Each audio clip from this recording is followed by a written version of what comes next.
Since my parents are moving into this high-rise, you should just go back to your parents' house.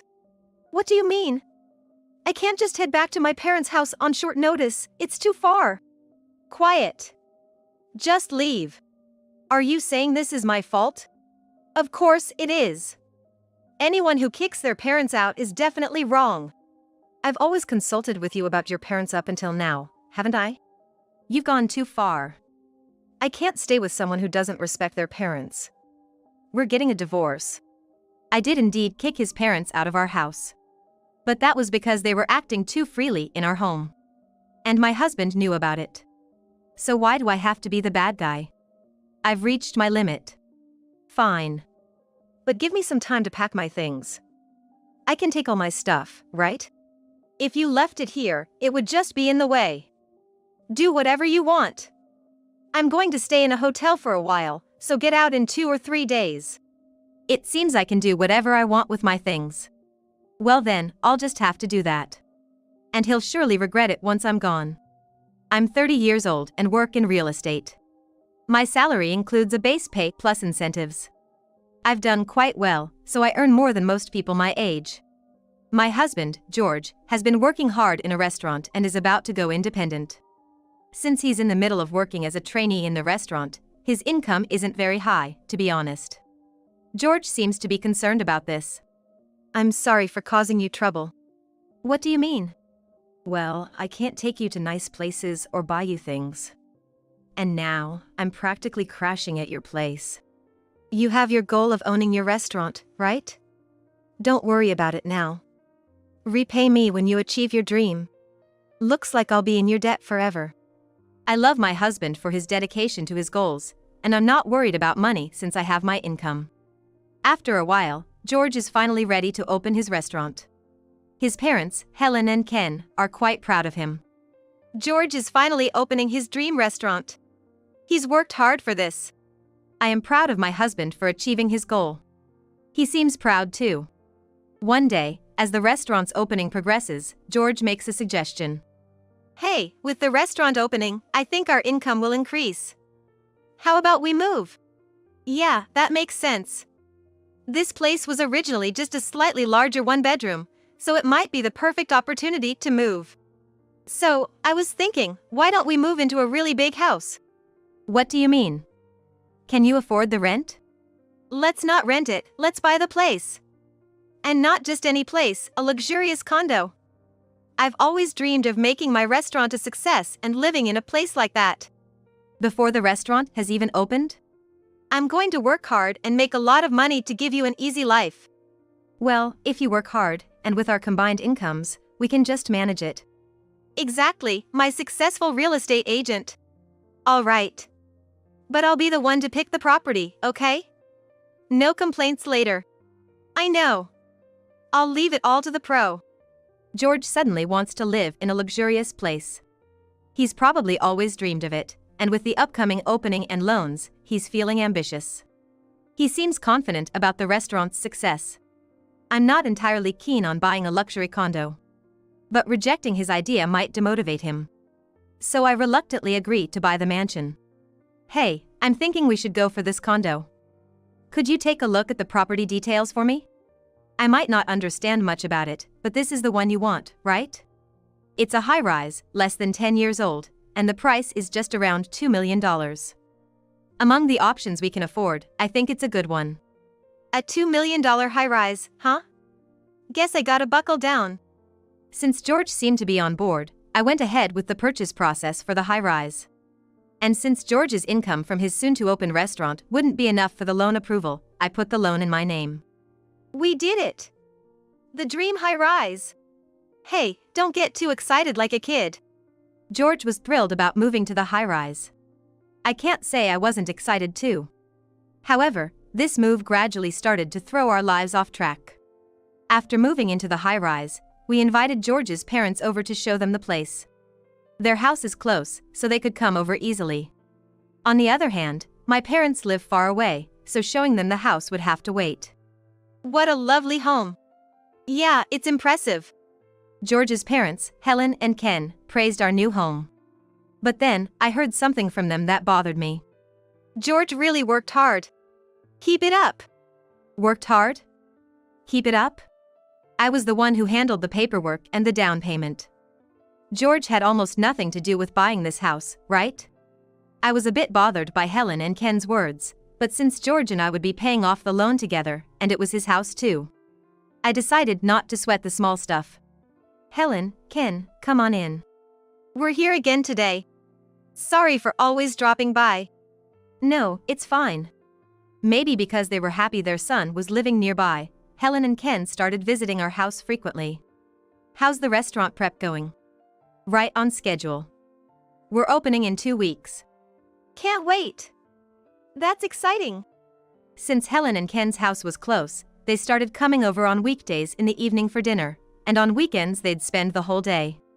The frequency felt a bit much, and they stayed for long hours, but I thought they'd stop coming to the house and instead going to the restaurant once it opened. That was just 2 weeks away, so I decided to bear with it. 2 weeks later, George's restaurant opened without a hitch. It was a moderately sized cafe that became quite popular right away. Restaurants often struggle at the start, but his was doing well, thankfully. However, Helen and Ken were still coming over as usual. Helen? George is still at the restaurant. George seemed so busy, I didn't want to bother him.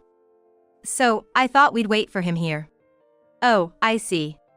George usually came home late. So by the time he got back and we spent some time together, it was too late for Helen and Ken to go home, and they started staying over. We had spare rooms, so it wasn't a problem for them to stay. But the fact that they were coming over so often and even starting to stay over was starting to bother me. I'm home. Ah, welcome back. You're early today. Yeah, I've gotten used to the work. Sales are going well, too. About 6 months after George's restaurant opened, he seemed to have gotten the hang of it and started coming home earlier. He also began buying things for his parents more often and giving them money. Here, Mom, this is for you. And Dad, this one's for you. Crafting tools, huh? A razor for me? Did you go out of your way to buy these while busy? I ordered them online since I couldn't go shopping. It must be that his restaurant is thriving, allowing him to do this. But if the restaurant is doing well, I wish he'd contribute a bit more to our household finances. George only gives me $2,000 a month, which doesn't even cover half of our monthly expenses. Maybe he's just trying to make up for not being able to do much for his parents when he was earning less. I decided to keep quiet about it for a while. George, there's something I want to buy. Got it. Will $600 be enough? Thank you. A year has passed since the restaurant opened, but nothing has changed with George. He's still giving his parents money and things, and the amount he contributes to the house remains the same. But it's still okay since I have my income. The real issue is his parents. Ah, I'm beat today. Welcome home. Helen? You surprised me. Is George back already? The restaurant should still be open, right? George gave me a key. Now I can come and go freely, even when you two aren't here. A key? I didn't hear anything about this from George. Is that so? George had apparently given his parents a key so they could enter our house whenever they wanted. And one of the spare rooms had become their personal room. Since Ken is off on weekends, they've made it a habit to stay from Friday until Sunday evening. And Helen, being a homemaker, sometimes comes over on weekdays too. It's almost like we're living together. I finally had to confront George about this. Why did you give them a key without asking me? They come over often. It's a hassle to always check with us, isn't it? They have their own room, they're always staying over. It's practically like they're living with us. What's the problem? Isn't it easier for you with Mom helping out around the house? It's true that Helen helps with the housework, making things easier for me. But when it's just Helen and me, she often criticizes me. Aren't you coming home too late? As a wife, you don't have time for housework. I'm sorry, I've been busy with work. Using work as an excuse. George is working hard, you should just quit your job. Does Helen know how much George actually earns? The restaurant is doing well, but his income alone isn't enough to live on, is it? To someone living with their in-laws, these might seem like minor complaints. But coming home exhausted from work, wondering whether Helen and Ken are at our house, and nervously opening the front door is quite a burden. Ken, too, does whatever he pleases around our house. Ken, that's my cheese. Ah, sorry about that. I didn't realize. I told you to let me know when you're eating something with my name on it, remember? Yeah, I forgot. I didn't see your name on it. That day, my eagerly awaited gourmet cheese got eaten. I always look forward to my evening snack, and I'm particular about my nibbles. Ken often eats my special snacks without asking, even though I started labeling them with my name. But that's just the tip of the iceberg. Ken, please put on some clothes. I always walk around like this after a bath because it's hot. Maybe at your house, but could you please not do that here? Don't be so uptight. We're family, aren't we? If you don't want to see, just look away. Ken has a habit of wandering around the house naked after his bath. No matter how hard I try to look away, I sometimes can't help but see him. I really wish he wouldn't do that in our house. 2 years have passed since George's restaurant opened. When are you going to quit your job? Well, I'll think about it. This scallop can is delicious. Can you buy it again? That was a limited edition, but I'll find something else. No matter how much I explain my job situation to Helen, she doesn't understand, and Ken does whatever he wants in the house. George just brushes it off, so I gave up and stopped saying anything. But my silence only made Helen and Ken's behavior more unrestrained. I'm home. Welcome back. Huh? The curtains have changed. They're nice, right? The old ones were too plain, so I thought these would be better. The living room carpet is different too. I bought that too. Pretty, isn't it? Helen started changing our home's interior decor without asking. It's my house, after all. And that wasn't the only surprise. Huh? This room was just for storage. Oh, that room. I turned it into my crafting space. Despite already having their own room, Helen made another room into her hobby space. Ah, that was refreshing. Ken continued his habit of walking around naked after his bath. Now, he's even started standing in the living room where the air conditioner hits, hands on hips, cooling off in the nude. Even when I ask George to talk to them. They're my parents. Let them have a little freedom. How is this just a little freedom? How long will this continue? How much more will it escalate? The thought alone made me shudder. A year later, 3 years after George's restaurant opened. Ah, what a great bath. I had resigned myself to George and his parents' behavior and said nothing, but after 3 years, I decided to speak up again. Ken, I've asked before, but could you please wear clothes after your bath in this house? Oh. But it's hot. Even so, I'd like you to wear something. Is it really such a big deal? George and I are father and son. We have pretty much the same, right? Don't sweat the small stuff. Ken tried to brush off my serious request with a joke, while standing there naked. After 3 years of patience, my frustration finally exploded. Don't joke around. Don't you understand it's rude to walk around naked in someone else's house? I lost my temper and yelled at Ken. Ken was taken aback by my outburst, and Helen chimed in. What's going on? Why are you raising your voice? Ah, she's mad at me for not wearing clothes after a bath. Clothes? That's trivial. Are you really getting mad over that? My anger wasn't just about Ken not wearing clothes. It was the accumulation of Helen and Ken doing as they pleased in our home, and George letting them get away with it. This was not something to be dismissed as trivial. So, Helen, you don't understand why I'm upset? How can I understand when you suddenly start yelling? Enough. Please leave. Hey. Don't push me like that. Okay. I'll leave, so just let me get dressed. Unable to tolerate it any longer, I kicked Helen and Ken out of our house. A few hours later, George came home. It's Friday, isn't it? Aren't Mom and Dad here? I sent them away. What? Why? I explained why I had kicked his parents out. And I also expressed my frustration about their behavior and his lack of support. I hoped this would help him understand how troubled I was, but... You got mad at my parents over that? Over that? Turning a spare room into their personal hobby space and wandering around the house naked, you call that just that? In our family home, nobody would complain about that. You might not mind because they're your family, but you should consider my feelings too. Are you saying my parents aren't your family? It's not about that. If someone's uncomfortable, you should at least try to be considerate, or we could have discussed rules. Making rules for every little thing? Forget it. George cut our conversation short and headed for the door. I heard him talking on the phone, probably calling somewhere. After a while, he came back. My parents and I are going to live in this high-rise, so you can go back to your parents' house. What do you mean?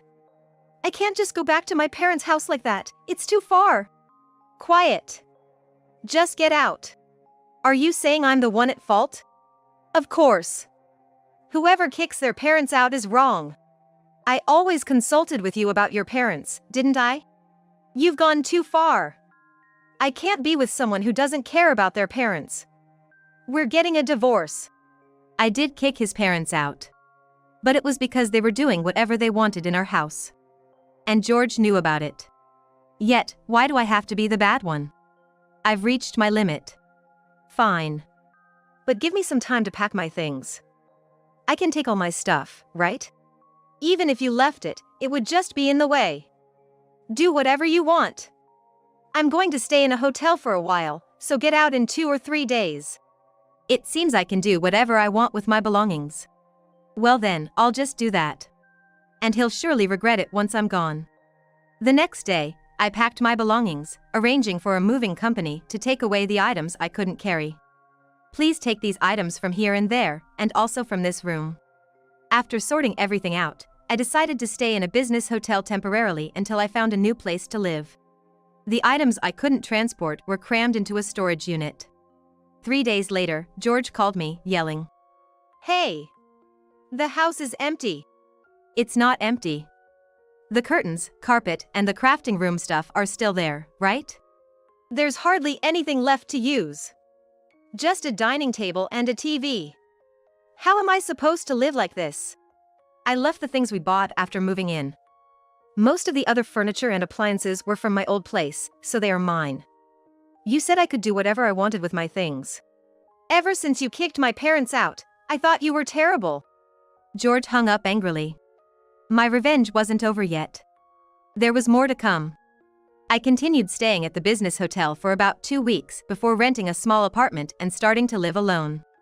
Around that time, the divorce proceedings began in earnest.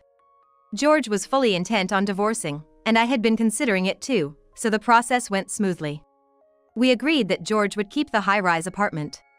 I'm going to live with my parents in that high-rise, so I'll take it. Okay, that's fine. I'm alone, so it's not a problem.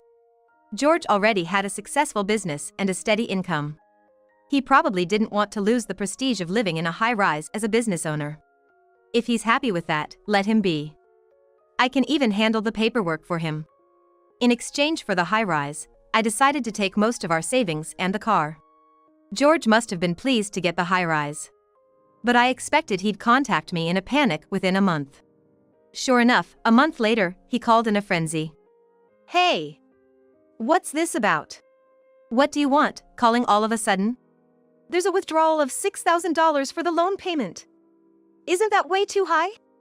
Is this payment for several months combined? No way. That's the monthly repayment amount. What? Aren't house loans supposed to be around $2,000 a month? That's what I heard. I don't know what kind of houses people around you live in, but that high-rise cost $2 million. It's natural that the payments would be that high. It's different from the $30,000 to $40,000 you borrowed for your shop. So, you thought giving me $2,000 a month would be enough? You've been paying this loan all this time? Yes, but you didn't know. You just handed over $2,000 a month and never bothered with household expenses. I can't afford this amount. Well, that's how it is. George's restaurant was thriving, but his take-home pay was around $6,000. A $6,000 monthly income from a personal restaurant is respectable. However, it's not enough to pay the loan for the high-rise. His monthly take-home pay might be $6,000, but his restaurant's monthly revenue was in the hundreds of dollars. He might have mistaken handling small money for being rich. But if George wants to continue living in that style, he'll need to make 2 to 3 more restaurants thrive, which is the reality. Not something he can manage immediately. The loan is for 35 years, and there are 32 years left. You'll have to work hard to pay it off. That's impossible. Restaurant income is unstable, and my dad's factory job doesn't pay much. And now, 32 more years of this. I might have to give up the high-rise. That's the only choice, but even if you sell it, your troubles will continue. What do you mean? Originally, high-rise luxury apartments are meant for the wealthy. The wealthy prefer new properties, so a high-rise that's over 10 years old might not sell easily. But it's not like it won't sell at all, right? Unlike houses, the value of a condo mostly comes from the building itself, not the land. Did you know that the value of a building drops much faster than land? Have you ever heard that when selling an old house, you often get only the value of the land? Even if you manage to sell that high-rise, you'll probably still have a loan in the hundreds of $1,000s left to pay. This is one of the reasons why it's said you shouldn't overstretch to buy a luxury high-rise place. Many of today's high-rises and million-dollar condominiums are becoming ghost buildings. The era of unconditionally admiring high-rises is over, and many people regret buying them. I wonder why George was so enamored with high-rises at this time. My reluctance to buy the high-rise at first was due to this very reason. Why did you buy a high-rise that's over 10 years old? You were the one who insisted on a $1 million place. It's not easy to find a good property that's new and also worth $2 million. Plus, when we bought it, I wasn't thinking about divorce, so I prioritized a place where we would live long-term. Even if I sell it, I'll still have the loan left. What should I do? You wanted the high-rise, and you hastily took it on without thinking it through, so it's your own doing. I'm not involved anymore. Goodbye. Wait. I ignored George's continued pleas and hung up the phone. Knowing George was suffering made me feel a bit relieved. I was quite satisfied with how things turned out. Just when I thought that, I received a call from Helen. Hello, we were wrong. We apologize and will reflect on our actions, so please come back. You three should live happily together. I have no intention of coming back. Don't say that. George just wanted to show off a bit to us. Helen's words were perplexing. George showing off to his own parents? What is she talking about? What do you mean by showing off? Well, George lied to us that he was paying for most of the house loan and the living expenses. What? That's news to me. I finally understood. His parents praised George for buying the high-rise, and Helen told me to quit my job because George had lied to them that he was providing most of the living expenses. It's clear that George likes to show off, but I never imagined he would do it to his own family. What was the point of that? No matter the reason, I have no plans to return. Don't be like that. Can't you help us out in some way? What do you mean by help? You work for a real estate company, right? Isn't there some kind of trick so we can keep living in the high-rise? If you know something, tell us. There's no convenient trick like that. Disgusted, I hung up the phone. Following this pattern, a call from Ken was expected. Seeing Ken's name on the caller ID, I immediately thought of him standing naked in front of the air conditioner. Shuddering with disgust, I didn't answer Ken's call and just hung up. Having dealt with all three of them, I was sure there would be no more calls. Finally, I could start a peaceful life. Later, George's family, unable to pay the loan, sold the high-rise and moved into a small apartment. The sale of the high-rise left them with a debt of about $300,000. George had some money borrowed for his business. Combined, George's debt was over $400,000. To repay it, George's strategy was to cut staff and make Helen work in the restaurant. Helen had no experience working in a restaurant. Mistakes in orders and slow service became routine, and the restaurant's reputation dropped. Along with its revenue. George's actions backfired. Ken was also helping to repay George's debt, but he was nearing retirement. A bleak future awaited George. Freed from my ex-husband's family, I could live freely and comfortably. My work was going well, and every day was fulfilling.